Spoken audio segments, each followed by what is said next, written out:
rasa keakuan kita sebagai makhluk yang bisa menjalankan, dilepas.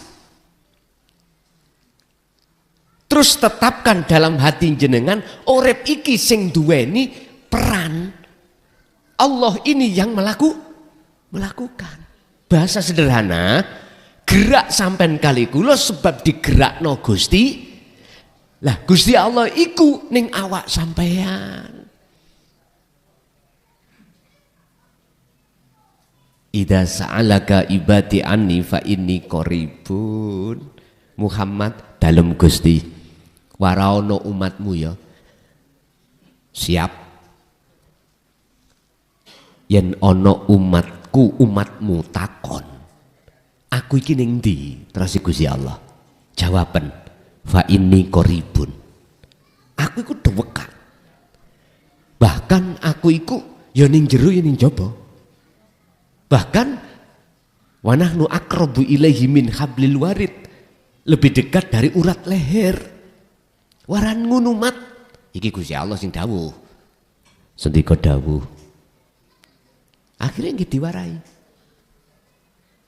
Tapi ono golongan, entah niki kula mboten saged mikir, Pak. Sing ngomong ini, Kanjeng Nabi dulu nggak ngajarno masalah ilmu hakikat makrifat. Dan niki Pak, gak ngajarno tentang Gusti Allah iku ning ndi. Nyun sewu miturut ayat ini rini tak culek motomu. Ngapunten. Andai kata Gusti Allah, andai kata Rasulullah tidak mengajarkan, toh gak mungkin akan muncul ayat ini yang menjelaskan bahwasanya Allah itu dekat. Entah kula mboten saged mikir. Kono sing wani-wani nentang ayat ini sehingga masyarakat dikon ngomong, "Apa jare sing ngecet Lombok mesti ndodeng ndukur, dodeng ke atas." Rumangsamu Gusti Allah angkruk-angkruk nuk mendung ngono ta. Gusti Allah iku dekat, Nger.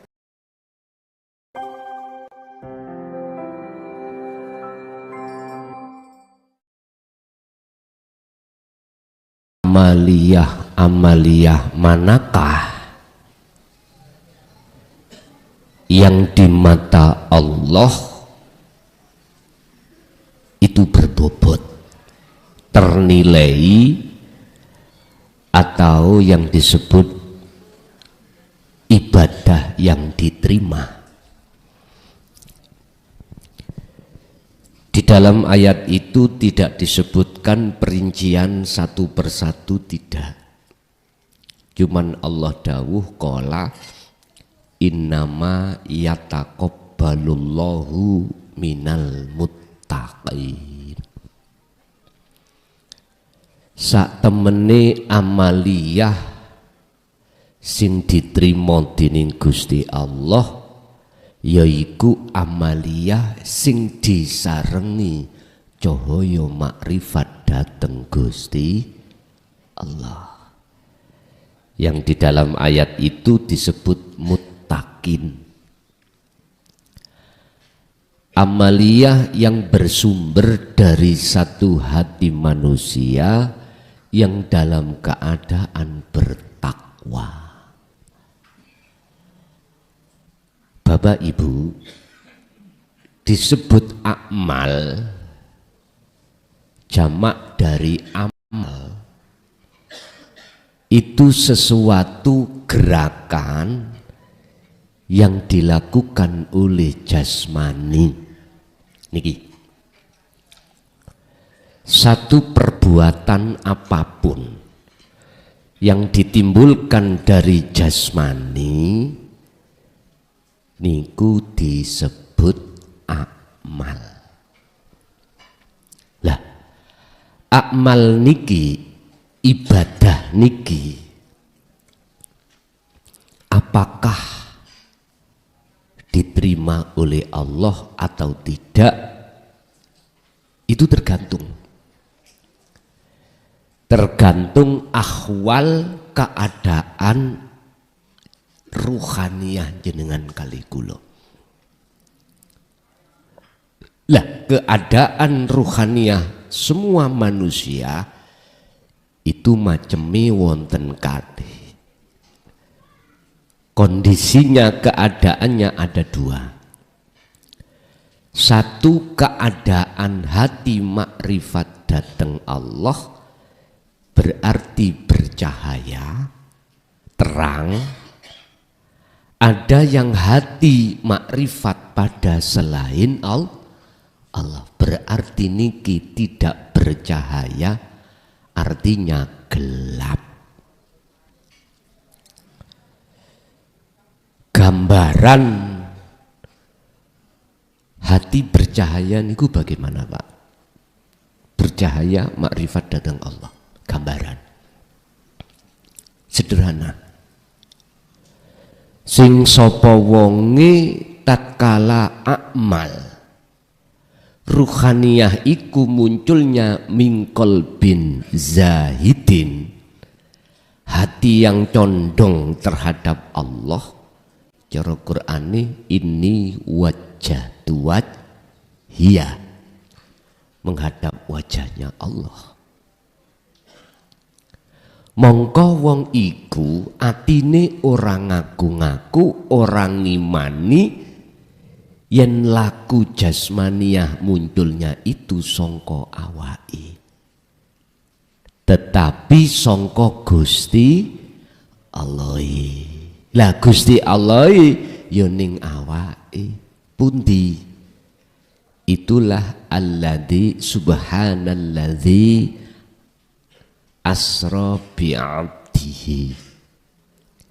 Ya kuwi dat kang maha suci, kang kewestanan urip, yang disebut dat hidup yang bukan sifat, sing nglakokake lan sing gerakake sedaya perkara apa wae ning makhluke.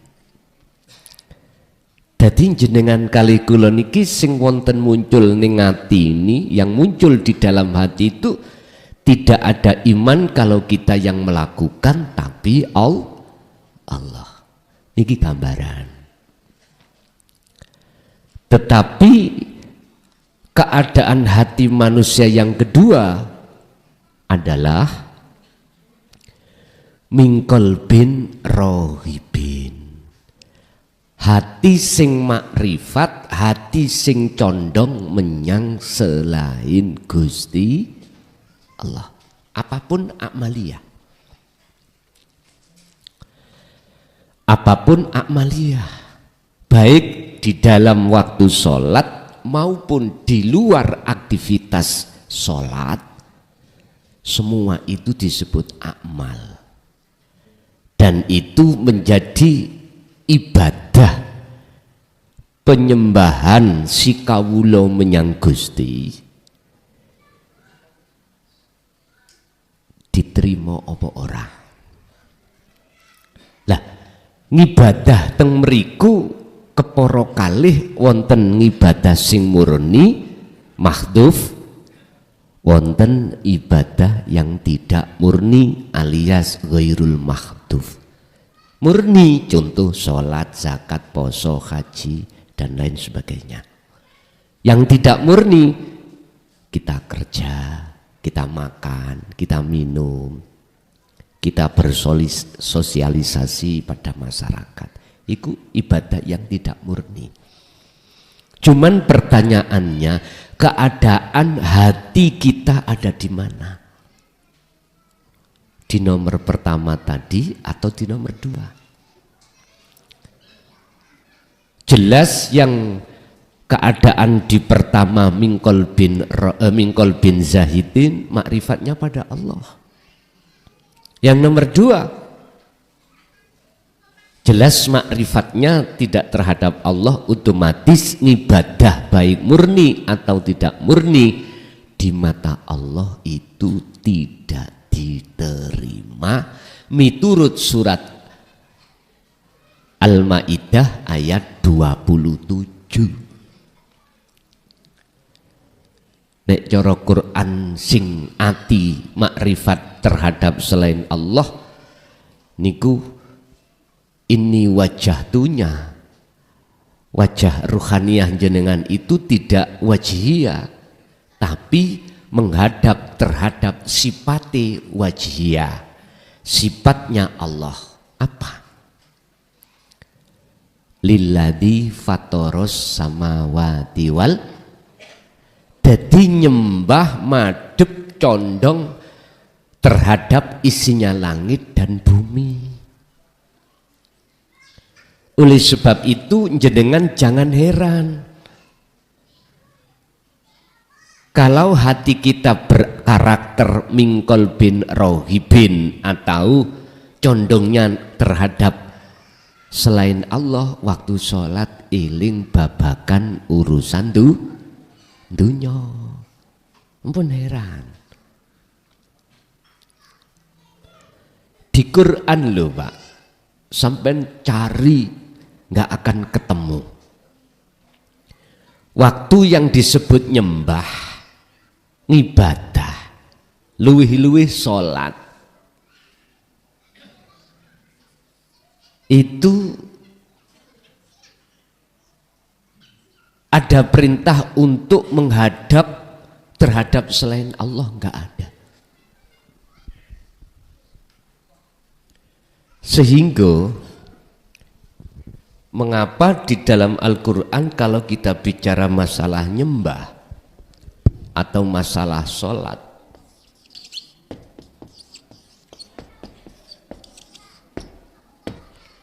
itu kalimah koma bukan kalimah fa'ala. Ada apa?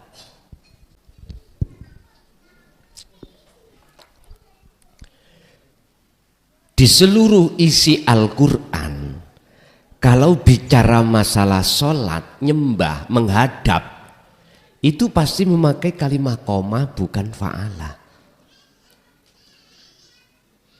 Ternyata jawabannya sederhana. Kalau fa'ala melakukan. Kalau fa'ala itu sebatas jasmani, belum menyentuh ke rohani. Kalau koma itu menyentuh sampai ke rohani. Artinya apa?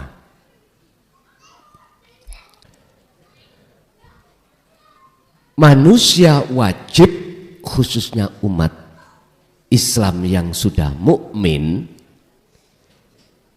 itu ketika dia melakukan sholat wajib ketemu Allah, wajib bertemu Allah,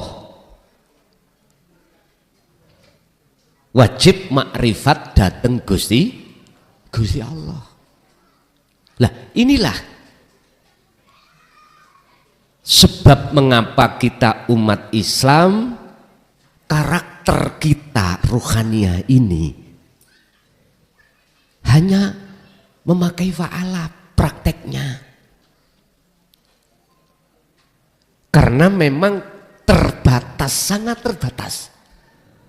Pengajaran tentang koma, pengajaran tentang dinut tauhid itu disampaikan.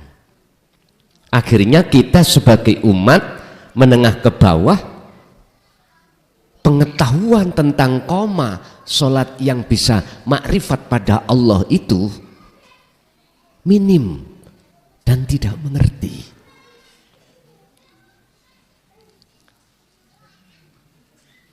Bapak Ibu hadirin jamaah rahimakumullah, kita tahu bahwasannya kesempurnaan kekafahan agama Islam itu posisinya ada di titik makrifat, syariat thariqat, hakikat makrifat.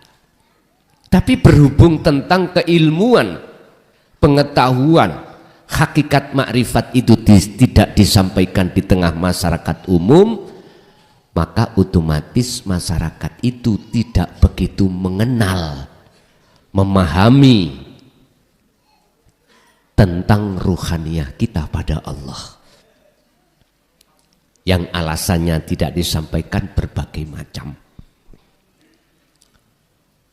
Dan inilah Bapak Ibu menghambat perjalanan ruhaniyah jenengan kali kula ning wonten donya iku untuk mengenal dateng sejatine Gusti Allah. Akhirnya jenengan kali kula nggih diwuruhi fa'alato. Sing penting laku jasate. Ngoten tok. Akhirnya ruhaniyah jenengan yang biasanya karakternya itu amaroan, bludrek, ngamuan, sampai tuwek nggih ngamuan. Karakter kita ada hasud, sampai tua senengane hasud. Karakter sampean kali kula mulai sejak dewasa ini berpenyakit, hati ini penyakit takabur, sampai tua ya takabur. Serakah ya tetap serakah. Dan sifat-sifat Allah ini lho Pak, yang menjauhkan ruhaniyah sampai datang Allah. Mula sangka iku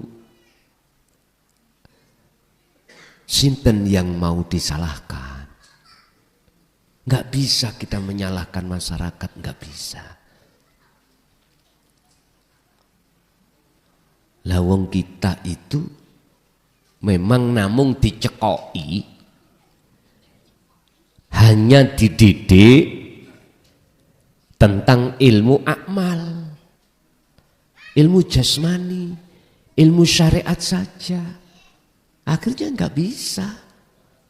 Untuk kita mencapai target di dalam sholat, makrifat datang Allah mboten saged. Padahal Allah jelas mengatakan waqumu lillahi qanitin ay khashi'in. Jagalah sholat itu dalam keadaan hatimu khusyuk pada Allah. Makanya kalau dalam pengajian-pengajian syariat mana bahas tentang sholat khusyuk? Boten. Paling bahas kewajibane, syarat, rukune, lak ngoten nggih. Tidak sama sekali menyentuh ke ranah ruhaniyah kita untuk kekhusyukan datang Allah. Boten wonten. Terus dibuat apa Qur'ani? Lah nikilah kesadaran pada saat itu di tengah-tengah masyarakat boten wonten, memang karena masyarakat itu sendiri kita dididik hanya sebatas ilmu syariat, tidak diajarkan tentang ilmu kaweruh atau ilmu hakikat. Niki persoalannya. Pun kembali kepada materi. Mana dan bagaimana caranya akmaliyah ini hati jenengan bercahaya? Bagaimana caranya? Pun dalu niki malam ini kula buka tanpa ada tebeng aling-aling. Saya minta kula suwun dateng panjenengan kali kula bila mana. Ada kalimat saya yang menyinggung perasaan jenengan. Sebelumnya kami mohon maaf. Sebab saya hadir dari Mojokerto ke Ngawi niki tidak punya sedikit pun hati untuk menyinggung boten.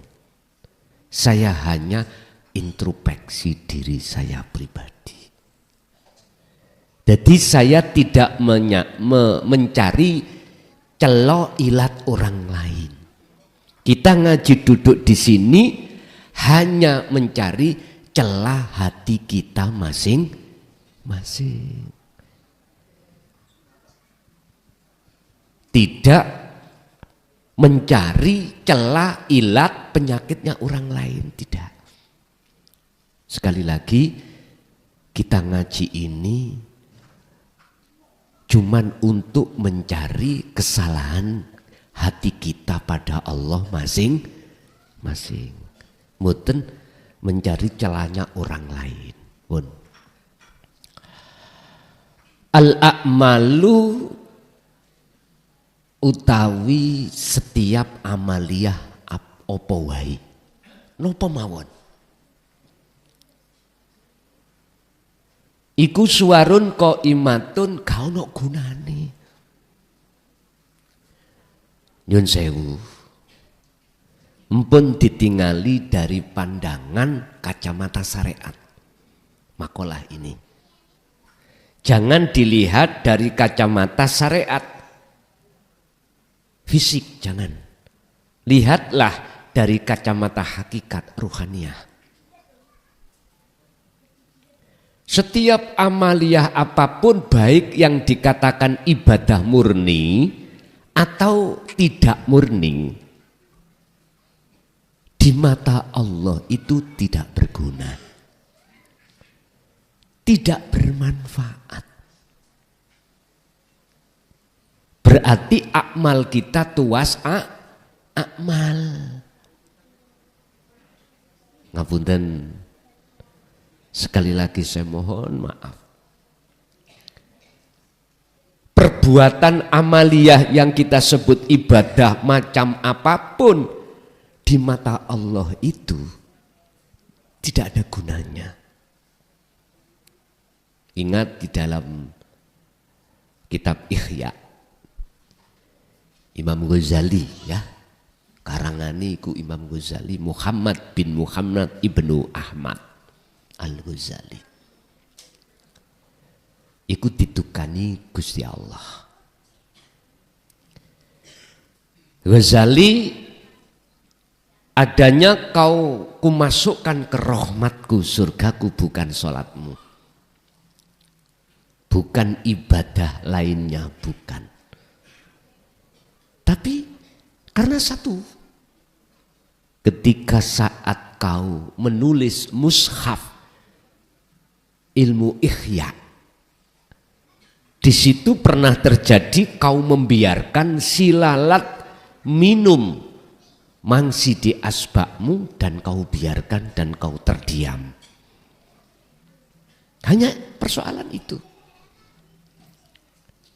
Apakah akmalnya Pak? Bukan. Tetapi saat itu karena beliau Imam Ghazali ruhaniyahnya itu makrifat datang Gusti, tidak melihat makhluknya lalat, tidak melihat dirinya si Imam Ghazali itu yang melihat, tapi semuanya itu beliau itu dalam keadaan ruhaniyah itu disebut makrifatullah, hanya memandang apa itu kehendak, apakah itu af'alnya, semuanya itu milik Allah. Sepele Pak nggih. Tapi makalah ini sampun diartikan, oh berarti Imam Ghazali sholatnya gak khusyuk. Jangan begitu. Ini contoh kecil. Contoh kecil. Jadi amaliyah apapun yang terjadi pada diri kita manakala hati kita tidak makrifat pada Allah, ini di mata Allah tidak ada gunanya. Otomatis kalau kita tidak makrifat Allah, tidak bertemu Allah, dikatakan kita bertemu selain Allah. Makanya bab ibadah niku wonten macem-macem Pak. Ada kita itu ibadah ngelakoni perkara iku ning ati isih ana pingin dilihat orang. Kita masih pingin diwahkan orang lain. Ada makom seperti itu. Ada makom kita di mana ketika ngibadah apapun hati kita masih menghadap selain Allah yang disebut karena pahala, karena surga, biar dijauhkan dari siksa api neraka. Padahal semua itu juga makhluk. Ada yang seperti ini makom. Sudah enggak ingin dipuja orang, diwahkan orang, tapi di dalam hati kita masih terbesit pengharapan supaya dimasukkan Allah dalam surga. Padahal surga ya makhluk. Jadi sholat, ketika sholat itu bayangno Ka'bah, Pak. Ka'bah ini Mekah nih kalau. Kadang bayangno lafat Allah. Wis macam-macam lah. Kadang bayangno surga isinya. Ini sih makhluk. Kilahuma, kedua pekerjaan ini, ibadah yang seperti ini ing mungguh Gusti Allah iku madmumun. Masih dipaitu dening Allah. Masih dicaci, dihina oleh Allah. Dan ini makom-makom kita sebagai umat manusia. Ada lagi makom manusia di mana ketika ngibadah itu antara 1 dan 2 makom ini sudah ditinggalkan. Lepas sudah. Apa? Hatinya itu sudah makrifat pada Allah. Sehingga condongnya hati ini wajah tuwaj hiya.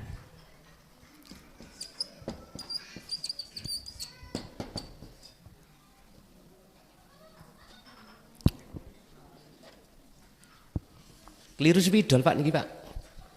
Niki spidole ora kenek digosok. Hati wonten spidol sing kenging digosok.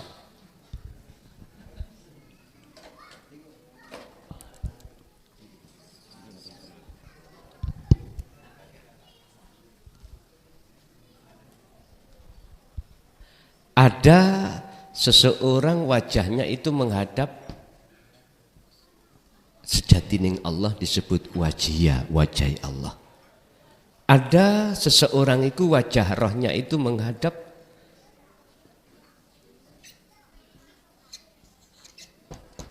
fatoros samawati wal ard.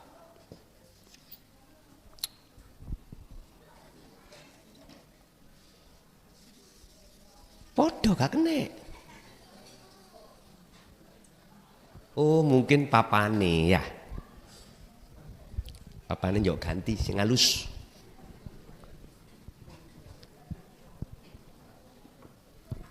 Ini Allah nyatakan di dalam surat Al-An'am ayat 79. Seseorang ketika ngibadah itu ada kalanya wajah ruhnya itu makrifat datang Allah. Ada kalanya wajah ruhnya itu makrifat pada isi langit dan bumi. Ini makhluk. Lah, ahli ibadah al-ubad yang ketiga niku menghadap ini. Makrifat. Terus bagaimana caranya ruhaniyah sampean kali kula bisa menghadap wajah Allah? Ini harus dikasih nur makrifat.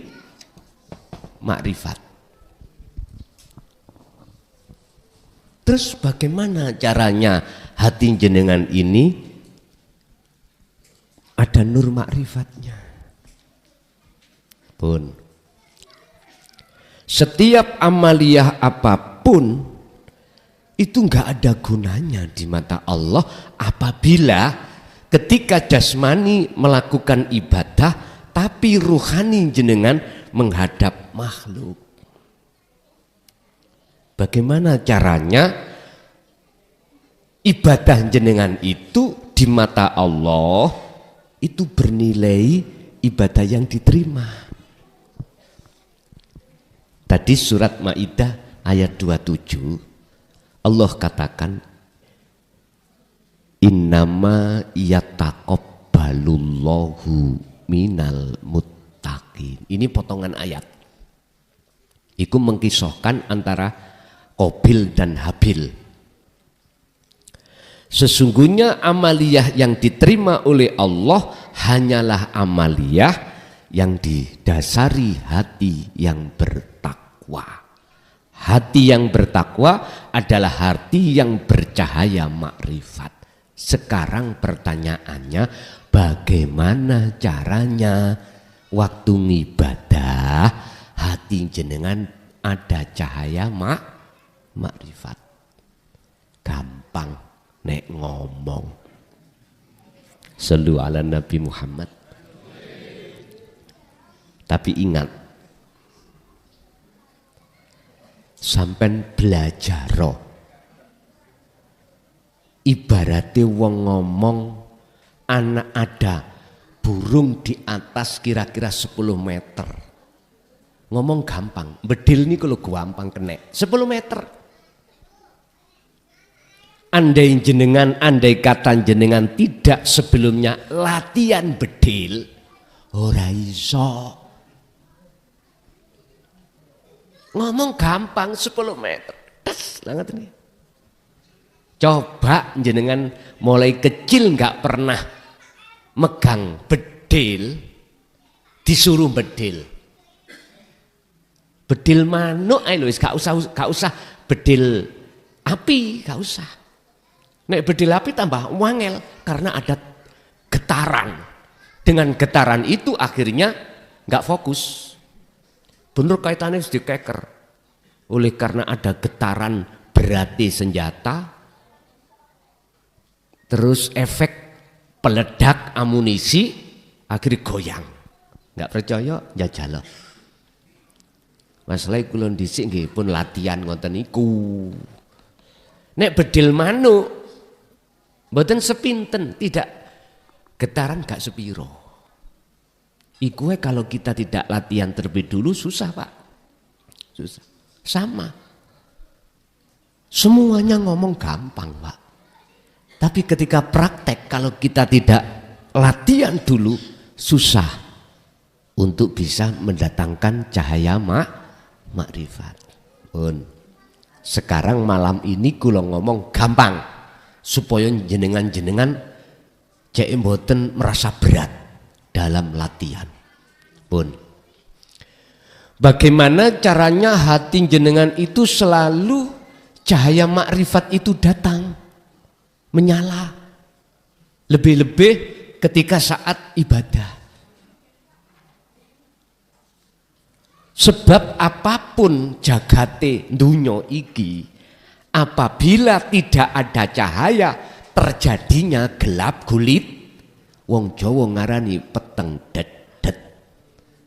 Pun mungkin di Ngawi dulu pernah tahun 6 berapa gunung pundi meledos ndadekno apa weteng. Siang-siang padahal matahari nggih muncul.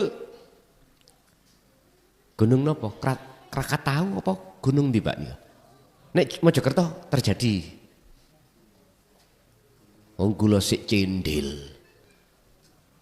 Nggih medal sengenge niku. Tapi nggih peweteng dedet. Berarti cahaya makrifat di hatiku selalu dinyalakan Allah. Iya. Berhubung banyak mendungnya, kabute akhirnya jagate ati ya melok peteng. Kalau gelap, ya nabrak-nabrak jenengan. Tidak tahu mana jalan yang terang, mana jalan yang benar dan tidak, pasti tidak tahu, wong gelap ya Pak. Gini ajalah, sampai nanti habis pulang ngaji, masuk kamar, lampu nih pateni jret, peteng dedet, sampai mencicilo.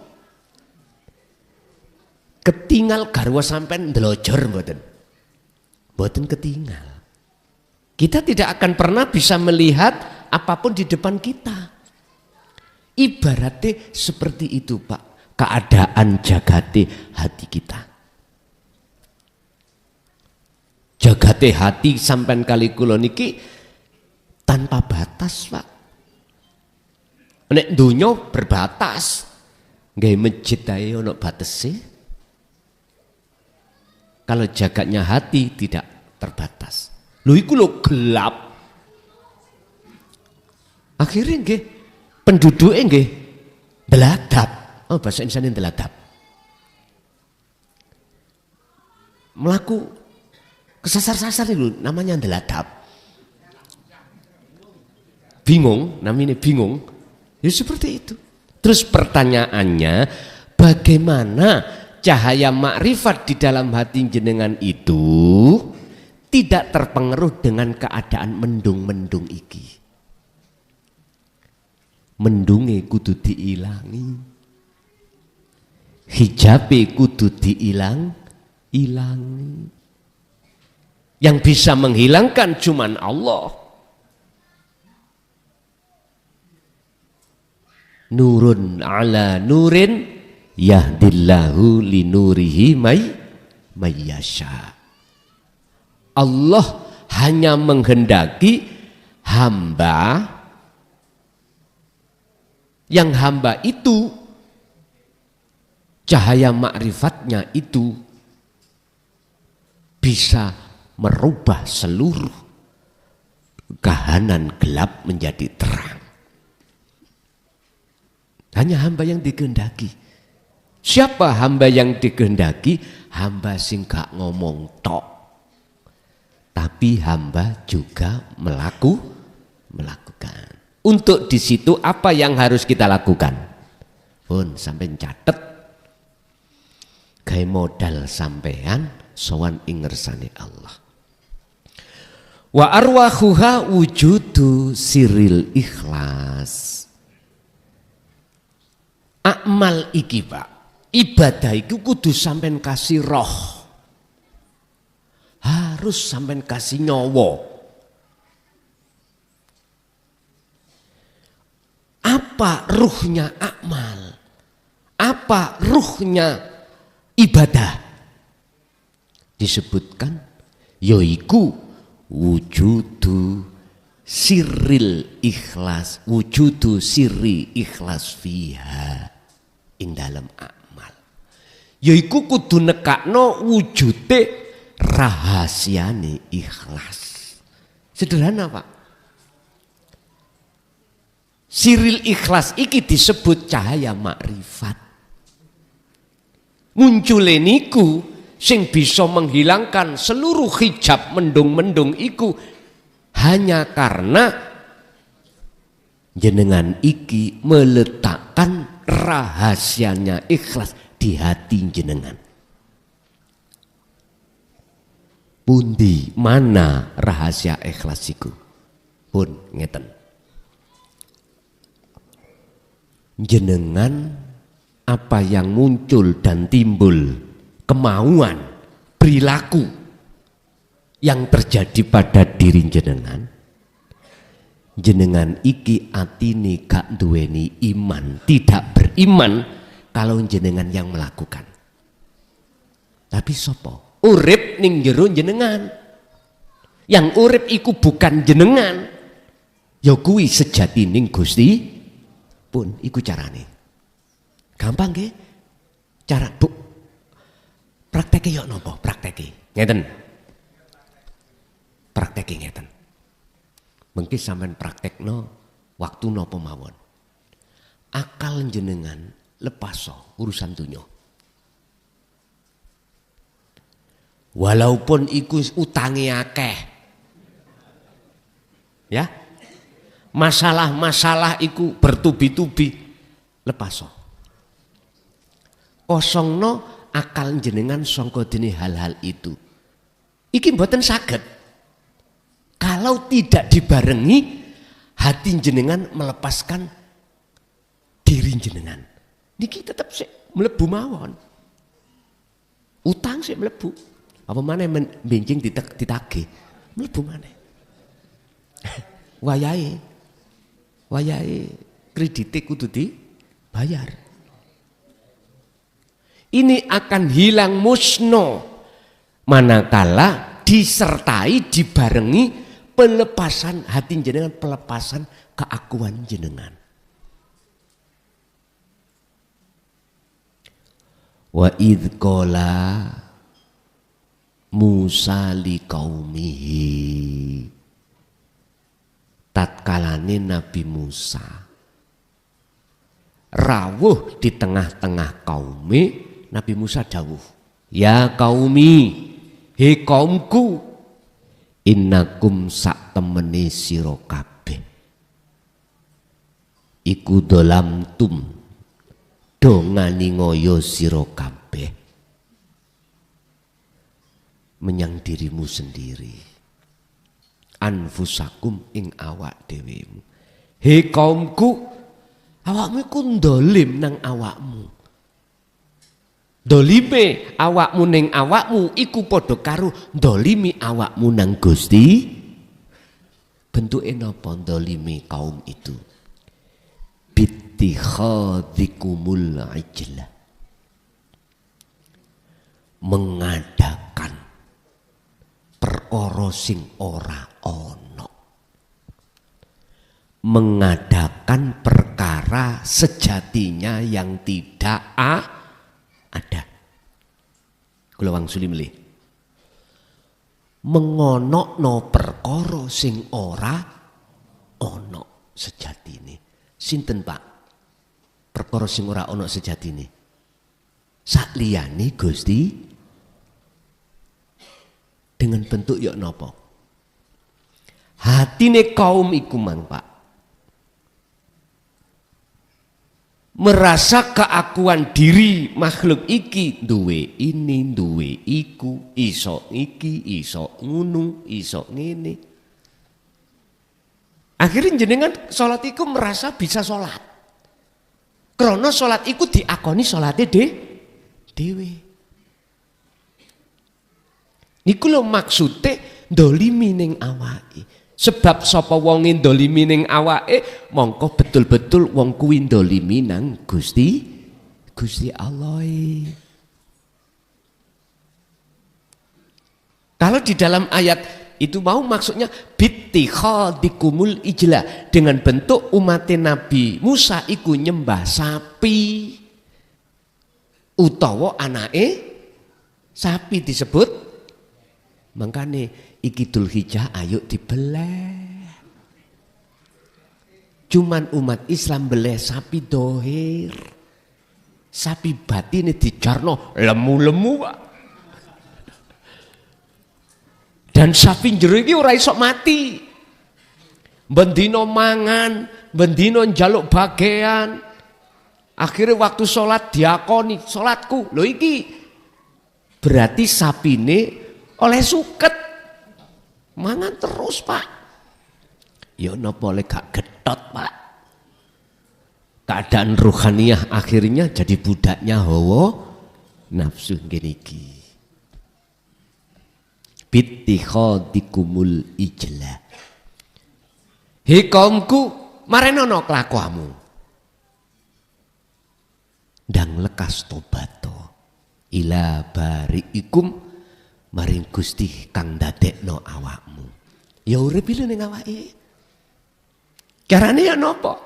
Bagaimana caranya bertobatnya kaum itu? Bertobatnya kita. Biar hati gak gelap, biar hatiku terang benderang.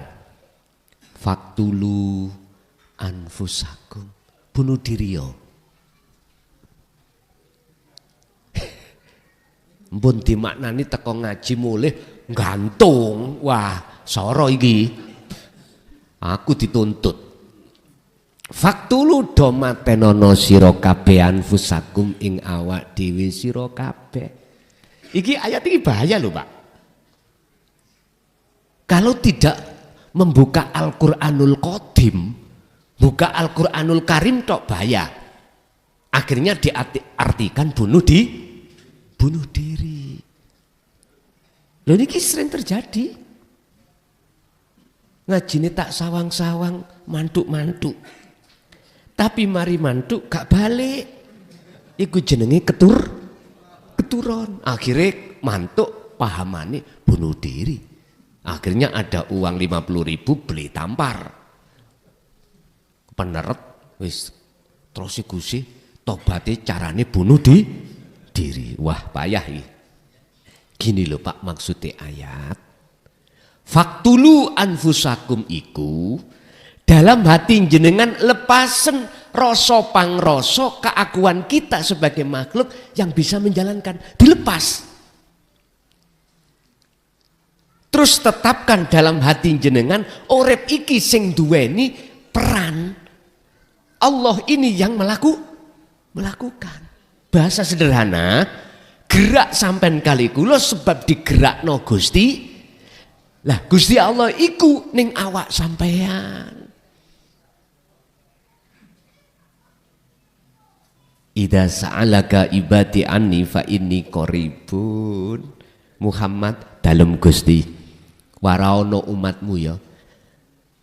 Siap. Yen ana umatmu takon, aku iki ning ndi? Terus Gusti Allah jawaban, fa inni qaribun. Aku iku dewekan. Bahkan aku iku ya ning jero ya ning jaba. Bahkan wa nahnu aqrabu ilaihi min hablil warid. Lebih dekat dari urat leher. Waran ngono mat. Iki Gusti Allah sing dawuh. Sendika dawuh. Akhirnya nggih diwarai.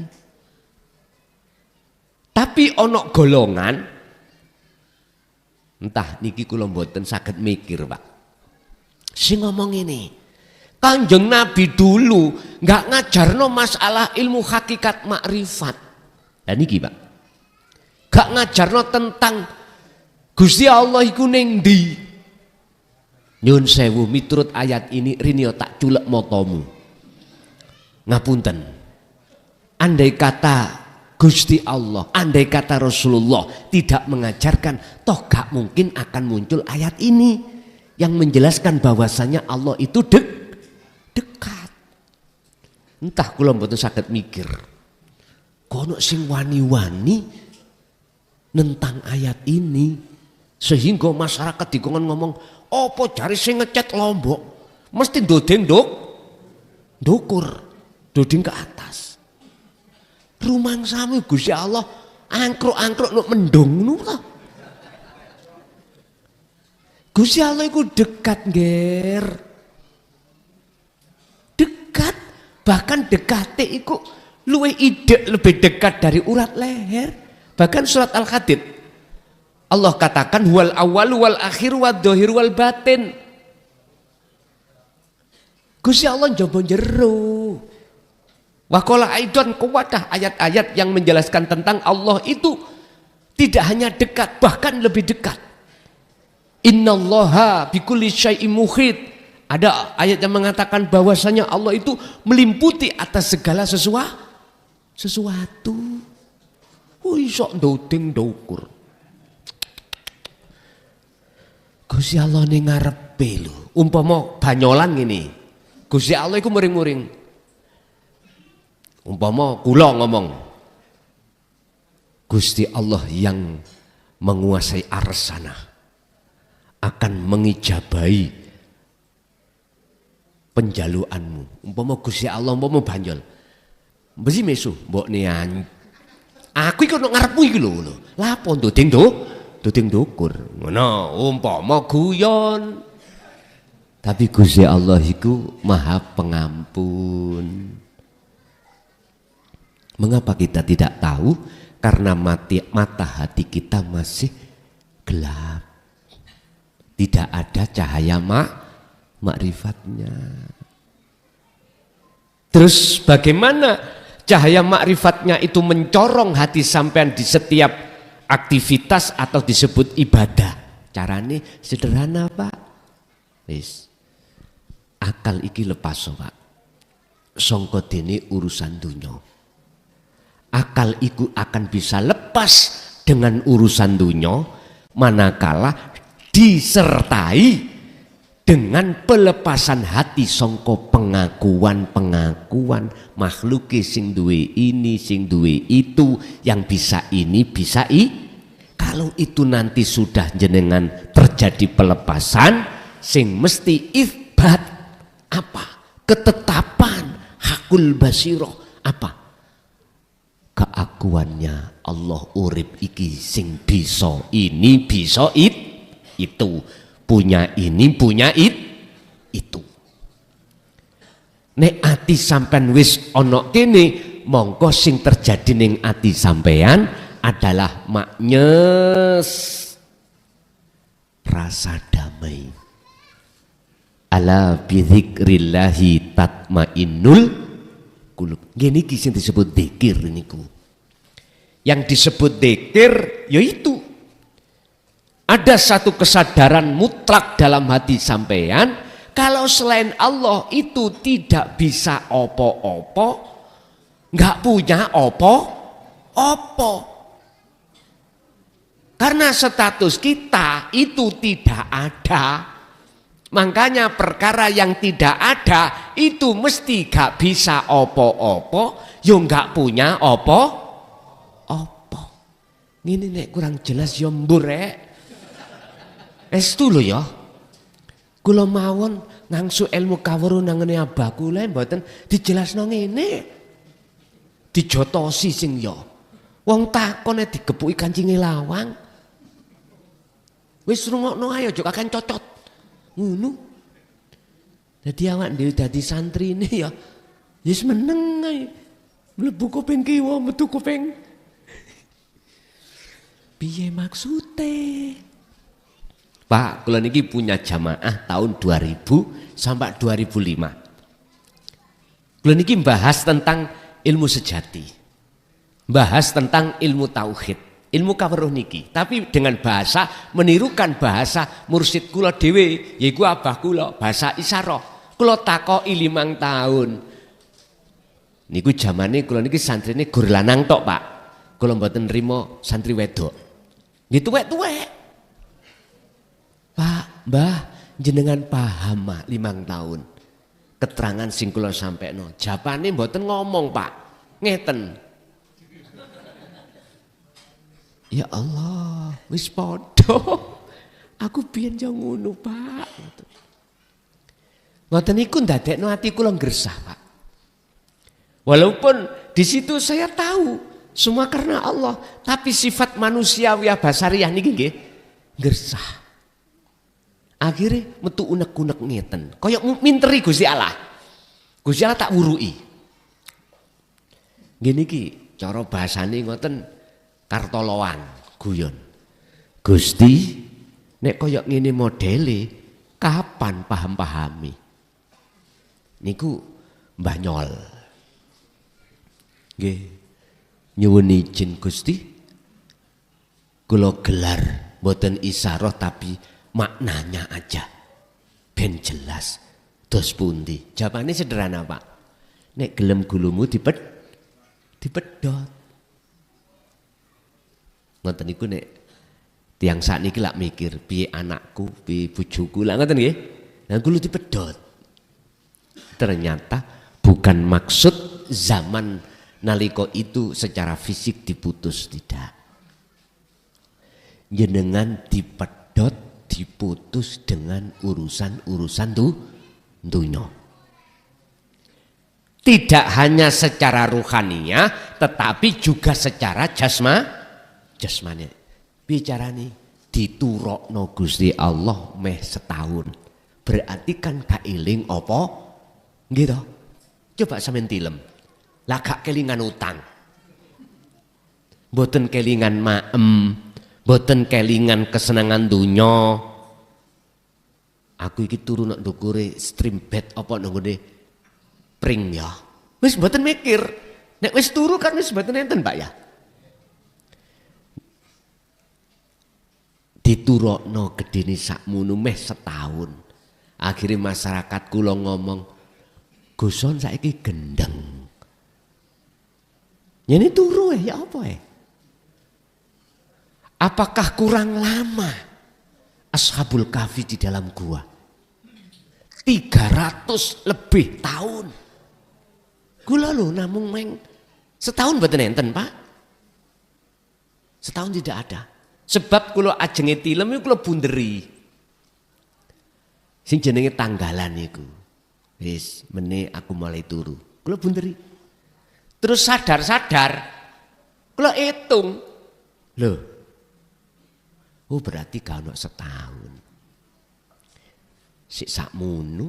Lah akhirnya menginjak tahun 2007 barulah saya gelar secara terang-terangan di muka umum. Tadinya singit-singitan Pak. Pondok dulu Jaya Baru itu sebelum gedung niku gubuk Pak. Ukuran sekitar 4 kali 5. Angkring nih Pak. Jadi ngajine dalu. Nek sepi wong klesik. Bahasa isyarah hae klesik. Tahu klesik nggih? Kalem-kalem. Mboten damel speaker ngeten mboten. Lah. Masuk 2007 baru di luar berarti di teras rumah dengan orang yang bisa dihitung jari. Udah. Akhirnya merambat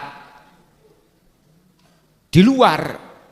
Kalau ada acara undangan ngaji baru kula buka. Wis mulai Pak. Yang namanya sapi ning jero iki kepanasan kewegeran pun. Para tokoh agama wis mboten kondusif. Wis.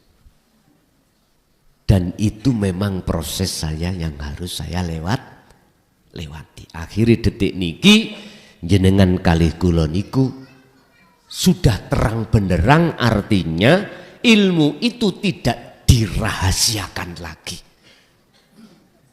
Munculnya wahyu huwallazi arsala rasulahu bil huda wa dinil haq liyudhhirahu 'ala dini kulli walau karihal musyrikun. Walaupun di tengah masyarakat yang mencaci Rasulullah, menghina Rasulullah, dicaci maki karena ajaran itu, tetap beliau sampaikan. Ajaran yang mana? Bil huda wa dinil haq, aidinu tauhid, yaiku ilmu sejati. Wong Ngawi paham ilmu sejati. Ilmu yang mendidik rohaniah kita menjadi hati yang berbudi luhur. Kalau bahasa Quran, hati yang berakhlak ilahiyah. Hati yang dapat pancaran cahaya makrifat. Bun. Sehingga nek sawai dikroyok tikus mboten nelongso. Sebab sing ngongkon tikus ya Gusti.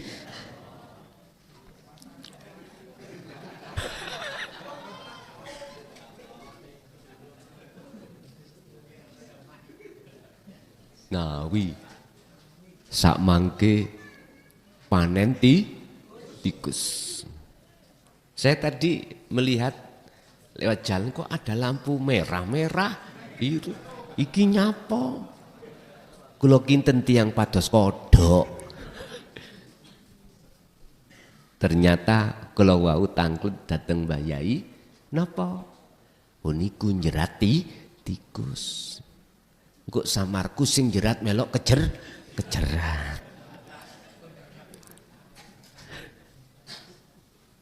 Pak, nyun sewu. Mengapa itu harus diterjadikan Allah? Iki, ayo diurai.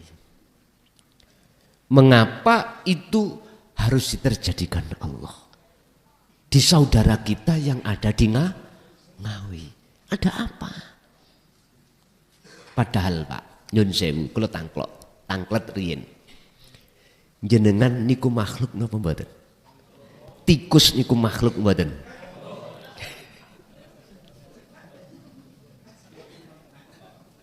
Pun, ayo bahas ilmu sejati nggih. Ilmu sejati ayo dibahas. Nek ilmu syariat wis gelotok sampean. Ayo belajar nguri-nguri ilmu sejati. Ayo belajar nguri-nguri ilmune Kanjeng Nabi, ilmu tauhid. Ngeten ya.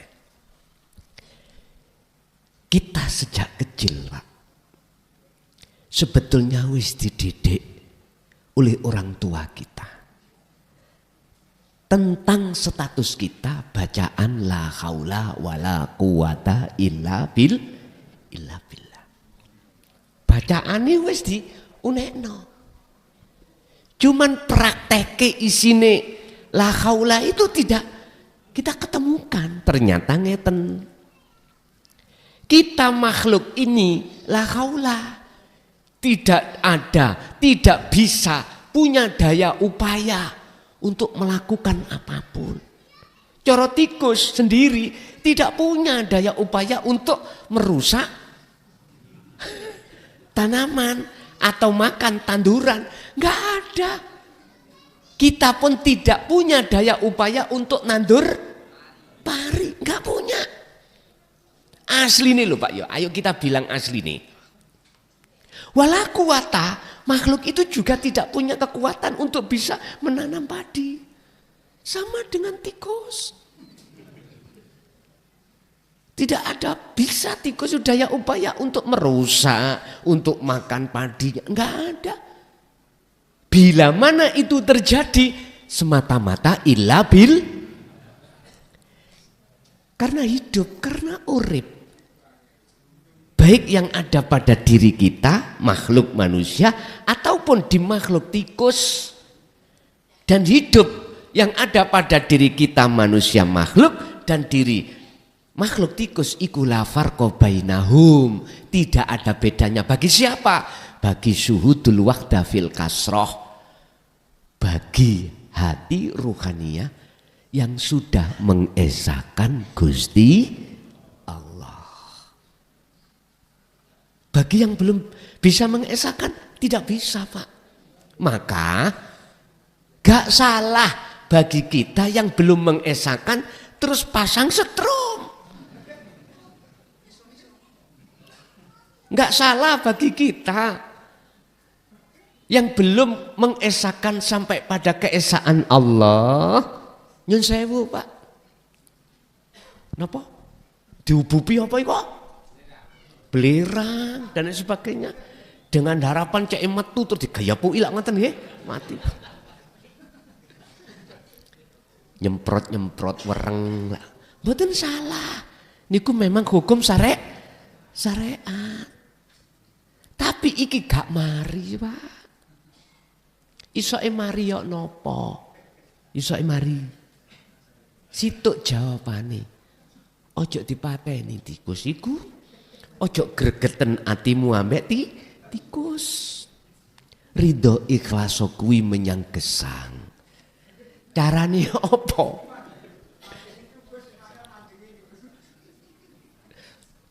Iku iso mari satu caranya. Dimarekno Gusti. Wakat bayan Gus kabeh ngono. Ngene lho dulur. Gusti Allah mareni iku ya ana maksude. Gusti Allah gak mareni nekakno penyakit iku ya ana maksude. Cara saya itu wis ora udal-udal hukum syariat. Nek udal-udal hukum syariat kok boleh mencari kesalahan manusia orang lah. Ini Pak. Yun sewu. Mungkin sampai buka di dalam surat Ar-Rahman. Ning kuno wonten ayat sing bolak-balik di baleni.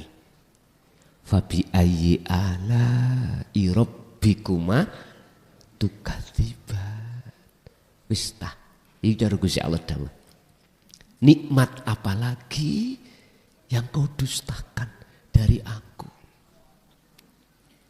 Jadi kita tidak sadar Pak.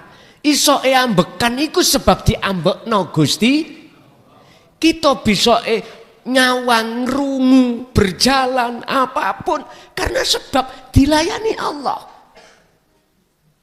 Lah wong hati kita enggak sadar, enggak ada kesadaran kalau setiap saat dan waktu yang melayani kita sebagai makhluk itu cuman Allah dengan bentuk kita aku kalau kita yang melakukan itulah. Akhirnya Gusti Allah iya muring. Tak jukukno wayangku situk jenenge Atikusu. Gus, dalem Gusti rusaken tandurane si A. Mboten panganen, rusaken tandurane si A. Wong si A iku wis ngerti to apa ora ngerti to. Isoke si A nandur ya aku. Terus pari oleh cukul ya si nyukulno aku. Lah kok sebab tak emes, sebab tak rambut, aku. Wis Gus, hancurno Gus. Siap Gusti dihancurno. Kadang-kadang belum woh, sik ket cukul ngoten disikat. Terus Gusti Allah ngomong ngeten. Hei menungso, apa urusamu? Apa urusamu aku ngerusak iki? Wong iki ya barang-barangku. Lah ngoten nggih. Awakmu ya wekku. Pari ya wekku. Tikus ya wekku. Awakmu kate ngamuk-ngamuk iku urusanmu apa? Walillahil masyriq wal maghrib. Semua makhluk jagat timur sampai jagat barat iki weke Gusti masih dirusak Allah dhewe kate ngomong apa? Iki bahasane Gusti Allah. Lah ngono iku ben gak ngono ngene. Wis sak mangke awak dhewe harus berakhlak ilahiyah. Pun iku jawabane. Ojo ndolimi menyang awake. Sebab sapa wonge sing ndolimi terhadap dirinya sama halnya ndolimi terhadap Gusti Allah. Ndolimi sing apa sih Pak nang awake? Nggih, cara kula iki sing ngaji aku. Sing ngomong aku. Kita aku. Makhluknya dalam hatiku ya. Lah, niki. Contoh kecil mawon ngeten iki. Ya niki kula dolim nang awakku dhewe. Oleh sebab itu faktulu anfusakum. Lakonono. Bunuhlah keakuanmu itu, merasa keakuanmu, dirimu yang melakukan. Kalau kau sudah membunuh hal itu atau menjinakkan hal itu, maka muncul dalam hati jenengan semua keakuannya Allah. Dalikum khairul lakum inda bari'ikum. Itu lebih baik yang kau lakukan di mata Tuhanmu, sebab dengan begitu aku kok gak ngongkon tikus ngerusak. Pun nggih semrot jawabane nggih. Tujuan sampean iki mau mematikan keakuan diri, bukan maksudnya tikuse gak bukan Pak nggih. Bukan. Tujuan sampean iku mau mematikan keakuan diri karena proses supaya cahaya makrifat di dalam hati jenengan itu mencorong.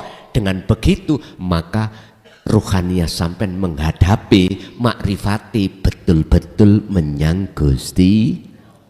Sebab nek wis kaya ngono mongko tutupan ayat yang terakhir Al-An'am ini ditutup wama ana minal musyrikin, dan saya tidak termasuk orang yang mendolimi diri sendiri. Saya tidak termasuk orang yang menyekutukan Allah. Saya bukan termasuk orang yang menduakan Allah dengan yang lain.